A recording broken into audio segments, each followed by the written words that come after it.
Lucas 8, a partir do 41. Como o Francisco falou, que ele tentou fugir durante um tempo também, por timidez. Da forma mais difícil, eu aprendi que não adianta fugir. Quando você é um escolhido, tem que fazer a vontade dele. Não adianta você correr. Corri durante 3 anos. Uma hora a gente cansa. E quando a gente cansa, Deus pega. 8h41 é varão. Isso, 8h41. E quando a gente cansa, Deus pega. E quando Ele pega, varão. E eu fiz um propósito, eu prometi a Ele que eu não ia mais me afastar do caminho dele e ia seguir. Que se fosse da vontade dele, eu iria pregar. E as oportunidades, graças a Deus, graças a Ele, porque tudo é para Ele, está aparecendo. A partir do 41. Eis que chegou um varão de nome Jairo, que era um príncipe da sinagoga, e prostrando-se aos pés de Jesus, rogava-lhe que entrasse em sua casa, porque tinha uma filha única, quase de 12 anos, que estava à morte. E indo ele, apertava-o a multidão. 49. Estando ele ainda falando, chegou um da casa do príncipe da sinagoga, dizendo: a tua filha já está morta. Não incomodes o mestre. Jesus, porém, ouvindo, respondeu, dizendo-lhe: não temas, crê somente e serás salvo. No 51. E entrando na casa, a ninguém deixou entrar, senão Pedro, Tiago e a João, e o pai e a mãe da menina. E todos choravam e pranteavam. E ele disse: não choreis, não está morta, mas dorme. E riam dele, sabendo que estava morta. Mas ele, pegando-lhe na mão, clamou, dizendo: levanta-te, menina. E o seu espírito voltou. E ela logo se levantou, e Jesus mandou que lhe dessem de comer. Até aqui. Vamos orar pela palavra, irmãos. Senhor Deus Pai, obrigado por essa noite. Obrigado pela palavra que o Senhor botou no meu coração, Pai. Que o Senhor possa me usar mais uma vez. Que eu possa ser um instrumento. Que eu não falo o que eu queira, Pai, mas o que a igreja precisa ouvir. E que o Senhor me use da melhor forma possível para a Tua glória. E é isso que nós te pedimos, ó Pai, essa noite. Sabedoria para ministrar Tua palavra. Quão difícil é você dizer para uma pessoa que foi desenganada pelos médicos, você dizer que ela vai voltar, que ela vai ter cura. Acontece muitas vezes os médicos chegarem e dizer: você está à beira da morte. Mas se você tem fé, a morte não vai chegar até você. Jairo, como tem dizendo no texto, era um príncipe da sinagoga. E quando Jairo viu sua filha doente, ele não pensou 2 vezes. Ele, por ter uma posição política elevada, em momento algum, ele poderia recorrer a Jesus, a quem eles tanto caçavam, a quem eles tanto procuravam, a quem eles tanto armavam emboscada para pegar. Mas quando ele se viu numa situação crítica, ele abandonou tudo.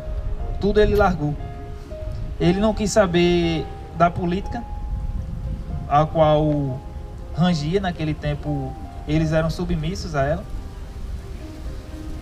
Não quis saber da sua posição social, largou tudo e procurou Jesus, porque ele reconheceu naquele momento que só Jesus poderia lhe tirar daquela situação. Só Jesus poderia salvar a filha dele. Jairo chegou, se ajoelhou. Nesse período que Jairo estava ajoelhado, ele, ao reconhecer que Jesus era Salvador, Jesus se enche de virtude, porque Jairo se humilhou, Jairo se prostrou, Jairo saiu da posição de líder para servo, que é o mais importante. Você reconhecer que por mais que você seja líder de pastor, você seja um pastor, líder de uma igreja, presidente de uma igreja, que você seja um missionário, presidente de missões, presidente de qualquer coisa, como eu já ouvi algumas pessoas falarem, que Jesus morreu para que nós não se humilhássemos mais. Hã? Como assim? Já ouvi falar que você não precisa se humilhar perante Deus. Mas eu te digo, irmão, é totalmente o contrário. Porque se Jesus se humilhou para pagar nossos pecados, porque nós não temos que se humilhar a Ele. Joelho no chão, irmão. Não adianta você orar dentro da igreja, quando você sai da igreja você ser outra pessoa. Para entrar na igreja de máscara pode tirar e ficar lá fora. Você tem que se converter realmente de coração. E nesse momento que Jairo buscou a Jesus, ele buscou de coração. Por isso que Jesus se encheu de virtude para ir à casa de Jairo. Porque Jesus, tudo que ele pedia ao Pai, quando era da vontade do Pai, ele sabia, já pedia sabendo que ia receber aquela virtude. Aleluia. No caminho, Jesus cheio de virtude, uma mulher que estava enferma, que todos aqui creio que conhecem a história, a mulher do fluxo de sangue, que havia 12 anos, a filha de Jairo também, 12 anos. A mulher tocou na orla das vestes de Jesus, creio que uma túnica, pelo tempo seria uma túnica, e eu imagino quão difícil seria para uma mulher. A gente sofre um corte, sangra meia hora, já sai tonto, caindo, já fica não vendo mais nada, já fica tudo preto. E nesse momento, 12 anos sangrando. Imagina a debilidade daquela mulher, como ela não estava numa situação crítica. Creio eu que ela não conseguia andar no meio da multidão. Creio eu que ela não tinha forças para andar na multidão. Você vai num show, vai numa procissão, vai em qualquer canto. É difícil. Você vai numa marcha para Cristo, é difícil, bicho, você andar no meio do povo. Imagina a multidão cercando Jesus e ela querendo chegar até Jesus. Como não foi difícil para essa mulher. E essa dificuldade dela, ela venceu. Chegou, tocou. Nesse momento que ela entrou em contato com Jesus, ela foi curada. Jesus, já sabendo quem tinha o tocado, ainda olha para trás e diz: quem me tocou? Porque não basta você orar e pedir sua bênção. Você tem que voltar para agradecer. Se você não volta para agradecer, sua bênção não está completa. Porque do jeito que ele deu, ele pode tirar. Porque tudo é dele e tudo é para ele. Se tudo é dele e ele te deu, e ele te permitiu ter, por que não vai ser para ele? Porque tu não responde a ele com oração, porque tu não agradece pelo que foi feito. E Jesus olha para trás e diz: quem me tocou? No meio daquela multidão, imagino eu, Pedro, como quando olhou, que foi Pedro quem questionou, dizendo: Senhor, há muita gente aqui, como a gente vai saber quem te tocou? Creio que ele, na cabeça dele passou: meu Deus, esse homem está ficando louco, como é que eu vou saber quem tocou? Só que essa pergunta Jesus não fez para nenhum dos discípulos. Ele fez para que a mulher reconhecesse, que a mulher se reconhecesse ele como o verdadeiro Deus dela, e que ela realmente visse que se ela voltasse para outro caminho, talvez aquela bênção que ela recebeu cairia por terra. Porque receber a bênção, irmão, é fácil. Se manter no caminho para manter a bênção é que é o difícil. E naquele momento que ela foi abençoada, Jesus olha para ela e diz: a tua fé te salvou. Que a própria Bíblia diz: a salvação não vem da tua obra, mas é pela glória de Deus, é pela graça. E essa mulher foi salva porque ela teve fé. Ela creu que Jesus poderia tirá-la daquela situação.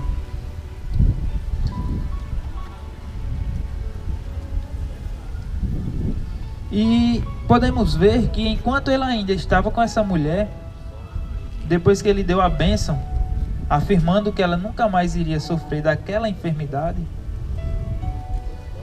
chegou alguém, que a Bíblia não especifica quem, da casa de Jairo, e disse a ele: tua filha está morta, não atormentes mais o mestre. Jesus, quando escutou isso, disse para ele a mesma coisa que disse a Moisés: não temas. Esse não temas, irmão, é uma coisa muito forte na Bíblia. Quantas vezes nós passamos por aflições? Quantas vezes nós, como eu posso dizer, pensamos em desistir? É a melhor palavra. Quantas vezes nós aqui não pensamos em desistir por conta de coisa pouca? Porque o que acontece aqui, meu irmão, se a gente não entender o que acontece na terra, se a gente não reconhecer que o que acontece na terra é para nossa melhora espiritual, a gente não vai para frente na vida com Deus, não. Porque tudo é preparação. Você pega uma pedra preciosa, ela não tem valor tão alto. Você tem que primeiro tirar a pedra, mandar lapidar. Depois da lapidação é que ela ganha aquele valor alto dela. Você pode vender cara, porque ela realmente é cara, mas o valor em si, o maior valor que você consegue nela é após a lapidação, que é onde ele vai examinar toda a joia. E a gente passa por esse período de lapidação. É um período de afunilamento, onde muitos são chamados, poucos permanecem, por conta desse afunilamento. Em momento nenhum da Bíblia, e quem souber onde está, me avise que eu quero estudar sobre isso também. Em momento nenhum da Bíblia, Jesus diz: vem comigo que vai ser fácil. Em momento nenhum ele disse isso, mas ele afirma: no mundo teremos aflições. Então, meu irmão, o que acontece de bom vem de Deus, e o que acontece de ruim vem dele também. Muitas vezes temos mania de falar que foi algo que a gente fez de errado, que a gente está pagando por algo errado, mas nem sempre é assim. Muitas vezes pagamos pelos nossos atos, mas muitas vezes é um período de lapidação. Alguma área que Deus quer que você melhore, não que você esteja errado e corrija, mas Ele quer um melhoramento. Se você está fazendo qualquer coisa pequena que para nós não seja errado, assim, não vou dizer errado, mas algo que não venha a agradar os olhos de Deus, a forma que você está falando, às vezes até o jeito de você olhar para a pessoa, você peca, e Deus quer mudar isso em você. Então Ele vai te pôr onde? No sofrimento. Agora há pouco eu passei por um período assim de sofrimento, que foi onde eu resolvi tomar meu lugar no púlpito, que eu estava correndo e disse. Eu passei por um período difícil. Besteira foi o que mais passou na minha cabeça, que é sempre assim, o inimigo fica jogando as setas, cabe a você acatar ou não. E graças a Deus eu tenho um bom líder, posso falar isso, não só porque estou na frente dele, que me manteve no caminho durante esse tempo. E demorou para me reconhecer. Que tudo era para Ele, porque tudo é dele. Aleluia. A partir do momento que eu reconheci isso, minha vida tem mudado. Oportunidades vêm aparecendo. Não vou dizer que ficou fácil, mas Ele deu uma aliviada naquele fardo. E está me fortalecendo para quando vier mais fardo pesado, eu pegar minha cruz novamente. E aqui o rapaz disse que estava morta já, mas um pouco antes os médicos tinham dado uma sentença, tanto a filha de Jairo como a mulher do fluxo de sangue. A mulher, pela história que fala aqui, pelo contexto, ela tinha condições financeiras, mas não só naquele tempo como hoje. Condição financeira não adianta de nada. Quando Deus quer te colocar na prova, você pode ser bilionário, Ele faz com que teu dinheiro não sirva de nada. E pelo que fala aqui, ela tinha dinheiro porque ela procurou vários médicos e nenhum resolveu. E naquele tempo o médico custava caro. E a filha de Jairo, por ser muito importante também, creio que ela também tenha tido muitos médicos. Todos os médicos chegaram para ela e disseram: ela não vai viver. Essa mulher do fluxo não tem como a gente resolver. Está fora da nossa alçada. A gente não consegue. Porque ali, durante 12 anos, Deus preparou o caminho para Jesus, quando passar, fazer o seu milagre e ficar marcado na história e mudar a vida daquela multidão. Que se a gente for olhar no texto, ela foi desenganada pelos médicos, todas duas. Um chega, ela está morta. O outro chegou, a mulher do fluxo foi para vários médicos e nenhuma deu jeito. Nenhum dos médicos deu jeito. Ela gastou, creio que todo o seu dinheiro. Porque a gente passa uma vida trabalhando duro para juntar nossas economias. E quando a gente cai numa doença, eu quero saber da economia do meu trabalho, vou gastar para ficar melhor. Creio eu que ela tenha feito isso. E ela tenha feito os tratamentos e nada resolveu. Que era para quando Deus passasse, aquela multidão crer nele.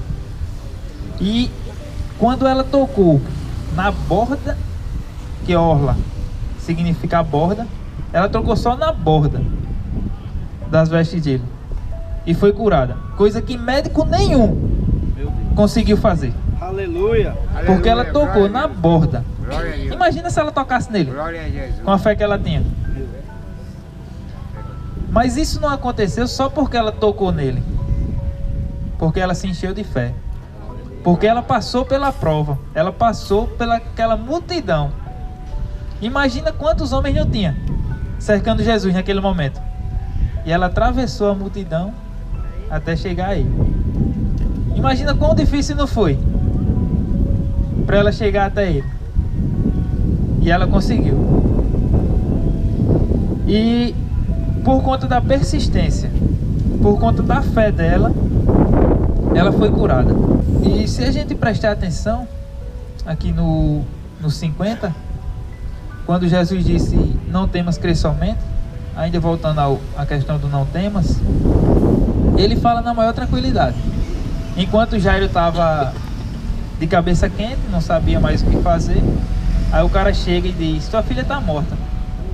Aí o homem olha assim para a cara dele e faz: não temas, crê somente. Será que Jairo naquele momento se abateu? Não. Porque ele tinha fé que Jesus era o Salvador. Ele tinha fé que Jesus, mesmo com a menina morta, mesmo com a menina dada como morta pelos médicos, Jesus era o médico dos médicos. Aleluia. E ele é os médicos do médico. Ele provou isso não só nesse texto.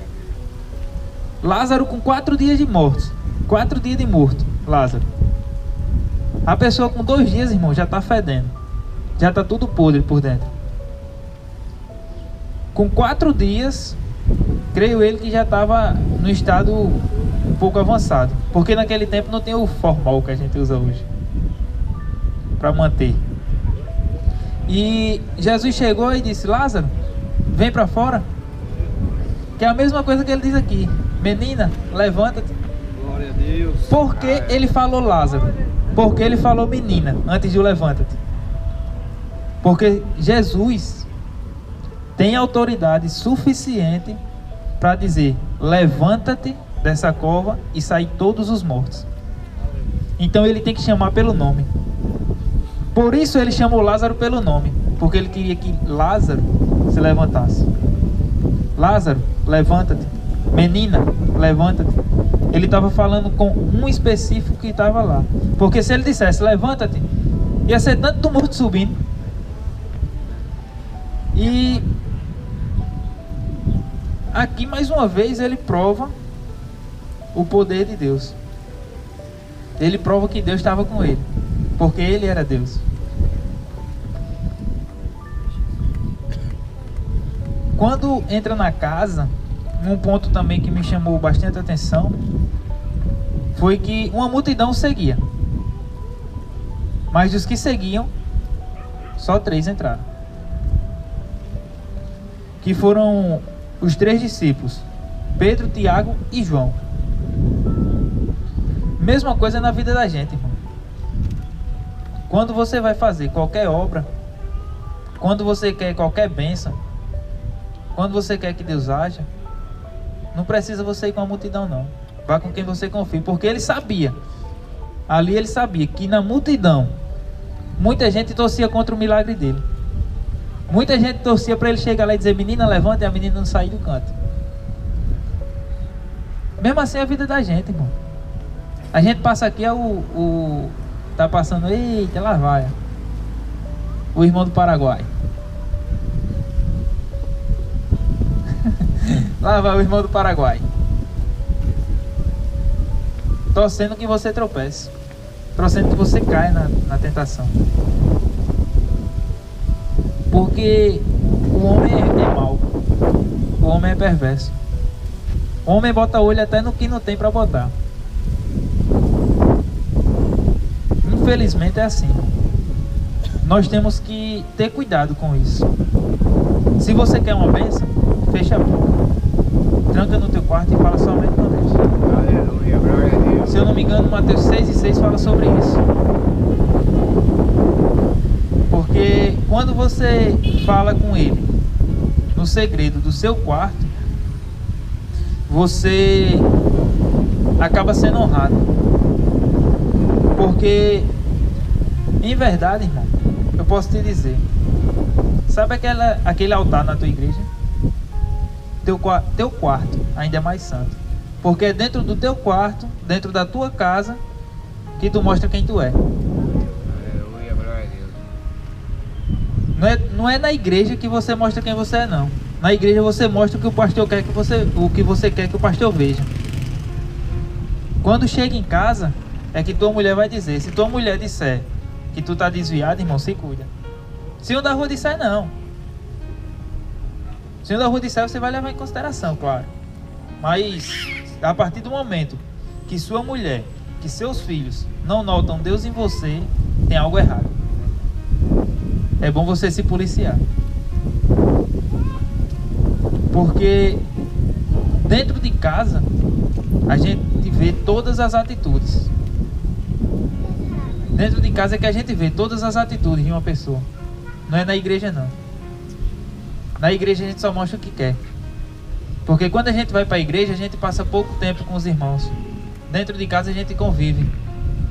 E você só mostra quem você é a partir do momento que você convive com essa pessoa. E nesse momento ele chamou os 3. Por que só os 3? Porque eram os 3 que estavam intercedendo por ele.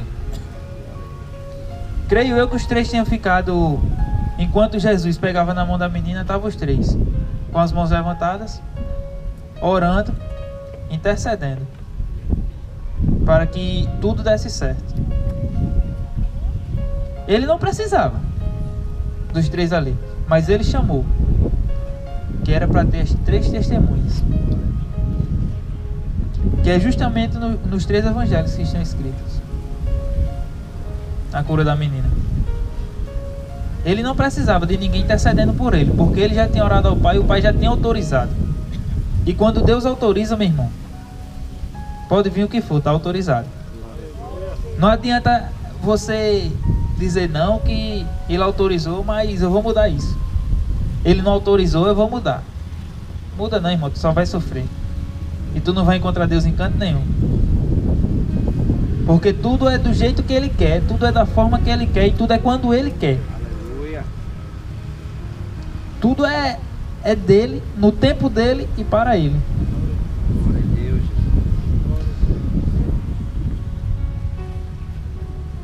Quando Ele entrou, as pessoas zombavam dele. Está aqui no 53. Dizendo que as pessoas riam dele porque ele disse que a menina não estava morta. Só que ele é o médico dos médicos, irmão. Batimento pode parar, coração pode não funcionar mais. Mas a partir do momento que ele chega e toca na pessoa, a pessoa se levanta. A glória, o poder de Deus é inexplicável. A gente não tem como entender, a gente não é capaz de entender o poder de Deus, a gente não é capaz nem de ver a Deus. Porque é preciso muita oração. É preciso muita oração para você ser capaz de ver a glória de Deus. Você tem que viver de oração. Não adianta você chegar na sua igreja no domingo, tá lá, enquanto o pastor tá orando, tá de joelho no chão. Chegar num culto de doutrina, botar o joelho no chão. Quando chega em casa, você não sabe nem como é a cerâmica. Você de joelho. Sabe nem como é o piso da sua casa. Seu joelho nunca nem sentiu. Não adianta viver de aparência. Você tem que ser o que você mostra na sua igreja. Você tem que ser a igreja. Não basta você ser você, tem que ser igreja. Porque aquele lugar que você vai é um templo de oração, é uma casa de oração. A igreja mesmo é você. Você é a igreja. Então você tem que ser igreja.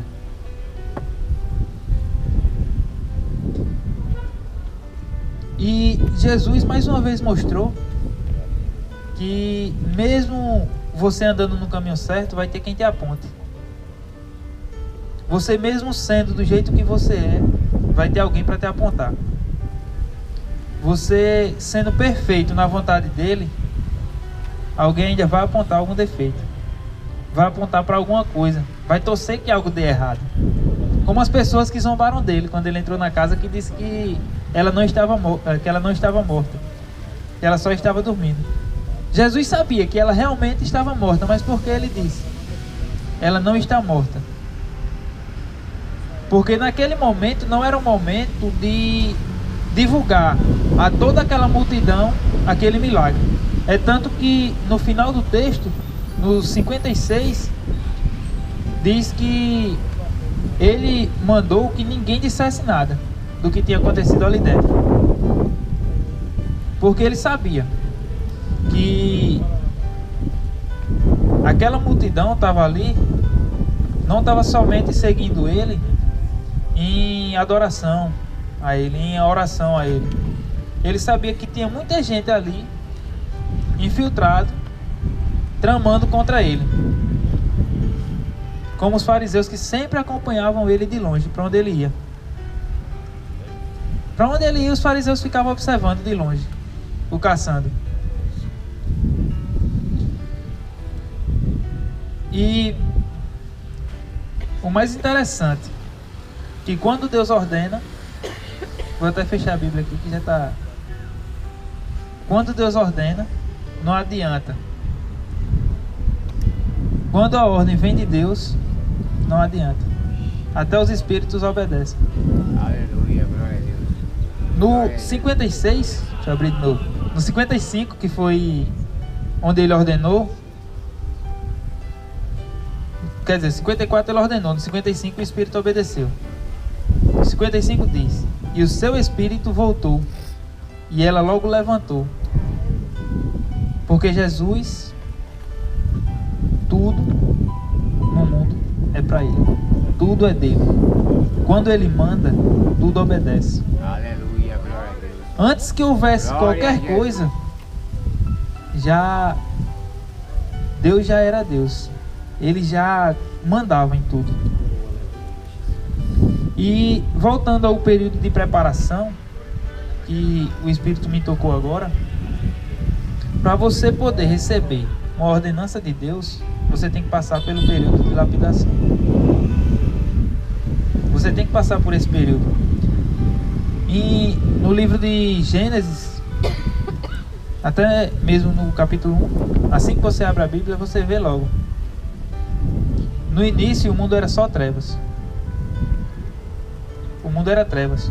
Imagina a escuridão do mundo, como não era. E nesse mesmo livro diz que o Espírito passava sobre a terra. O Espírito ficava na terra. O Espírito Santo estava preparando o caminho. Porque o Espírito Santo, ele vem para preparar o caminho. Tua aprovação vem para te preparar, vem para preparar você.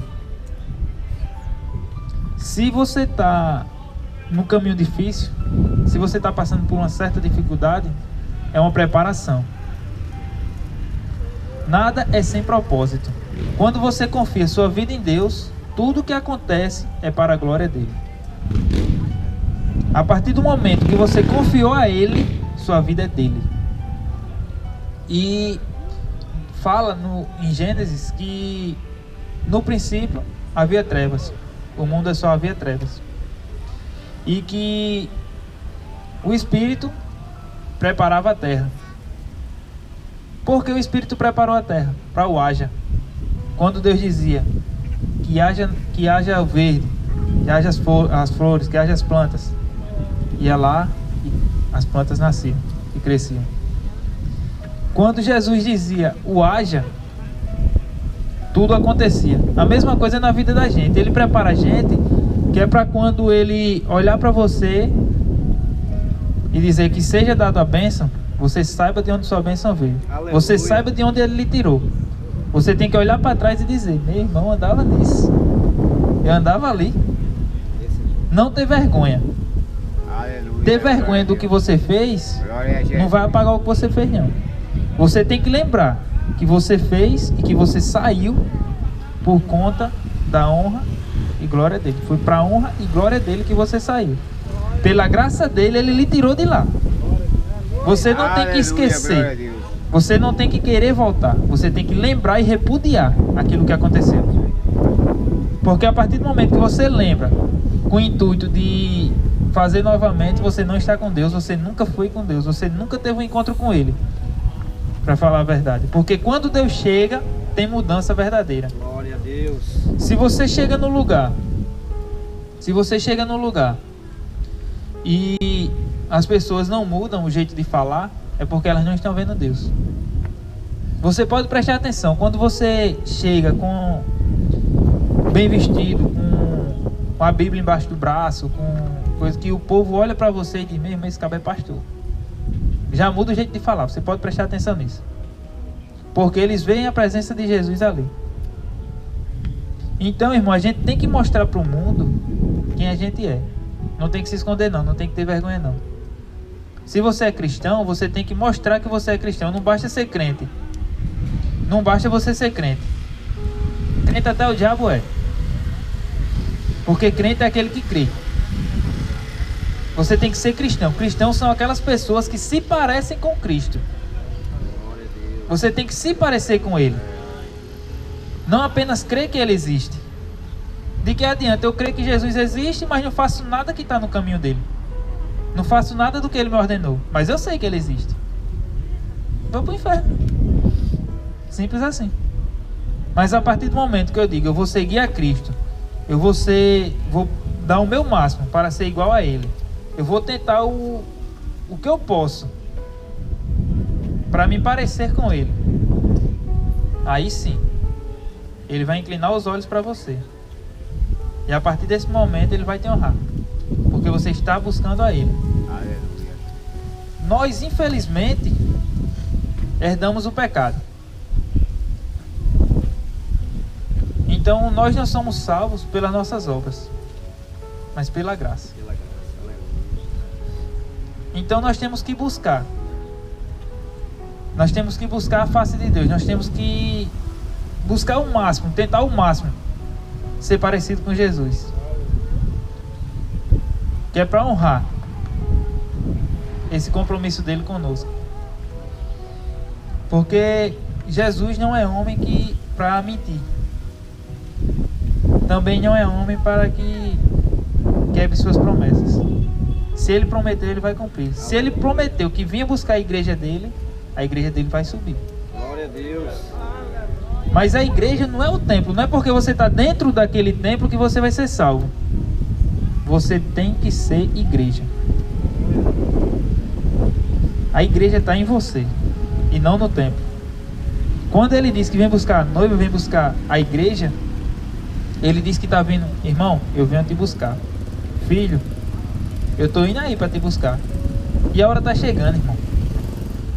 Não sabemos quando nem onde ele vai nos buscar, mas sabemos que a Bíblia fala que ele voltará quando os dias se parecerem com os dias de Noé. Quem leu a história de Noé sabe. Tem alguma semelhança com hoje? Bastante, né? Então, cada vez mais eu sinto que está perto, porque ele já está preparando tudo. O inimigo já está rodeando de todo jeito. Perseguições já começaram.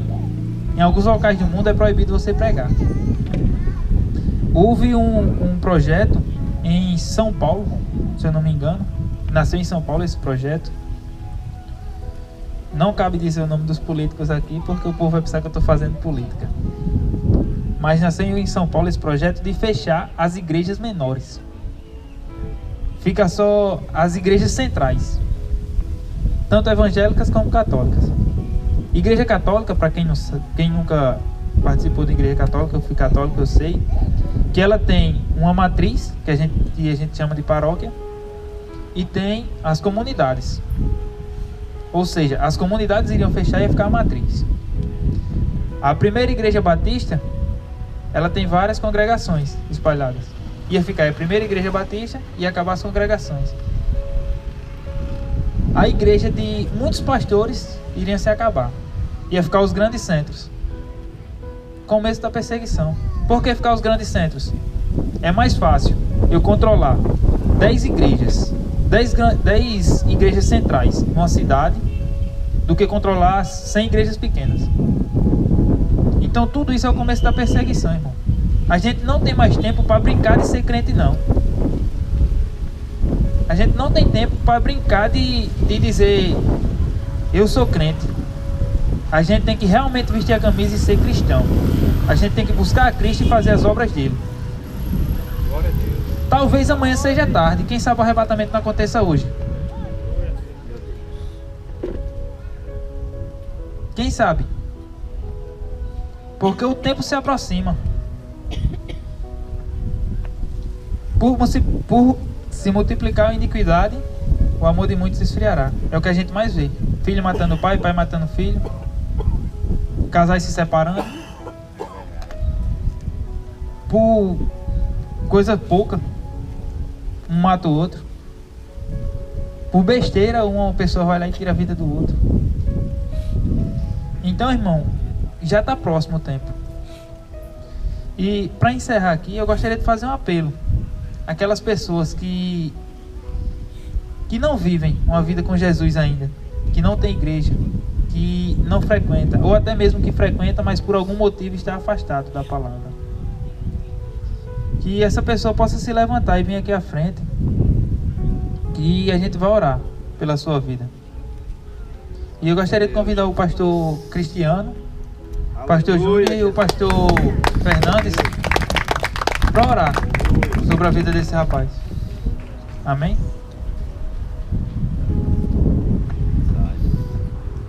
Nos ajuda a divulgar o Evangelho. Se inscreva em nosso canal e curta nossos vídeos. Também nos siga em nossas redes sociais. E a graça e a paz do nosso Senhor Jesus Cristo permaneça conosco.